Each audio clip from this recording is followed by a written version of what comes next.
The room at the end of the hall. Carla, an avid traveler always on the hunt for forgotten places, stumbled upon the Grafton Motel one dreary evening. It was an aging building tucked away in a small town, its faded elegance promising a trip down memory lane.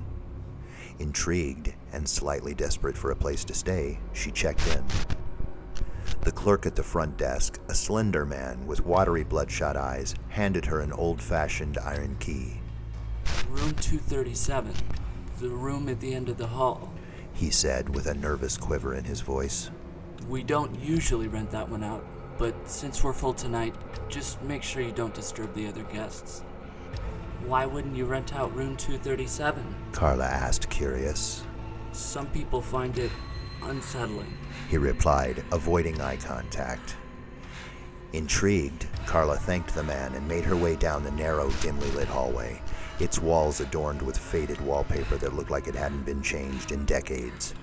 When she finally reached room 237 and unlocked the door, what met her eyes defied comprehension. The room was a pit of neglect and filth. Bedsheets were crumpled and stained in colors Carla didn't want to identify. Overturned furniture and shattered glass littered the grimy carpet, and the room reeked of an overpowering, fetid odor. The grimy walls and peeling wallpaper stood as silent testimonies to years, maybe decades of neglect. Even the light fixture on the ceiling flickered as if it was on its last breath, casting eerie shadows that danced like ghoulish specters. Repulsed yet intrigued, Carla felt her reporter's instincts kick in. She pulled out her smartphone and began to document the chaotic scene. As she moved closer to the bed, her foot hit something metallic. She bent down and picked up an old locket covered in grime. When she opened it, she found a photograph of a woman who looked strangely similar to her. Just then, the flickering lights blinked off, plunging the room into complete darkness. A sudden, icy chill filled the air, and she heard it, a faint whisper right behind her ear. "Welcome back," it said. Terrified, Carla bolted out of the room, her heart pounding like a drum. She rushed to the front desk, but found it unattended. No trace of the man she had spoke with before. She didn't stop to think. She ran out into the night, not stopping until the Grafton Motel was just a speck in her rearview mirror.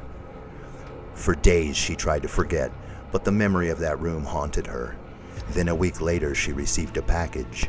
Inside, she found the locket, now curiously clean and shining.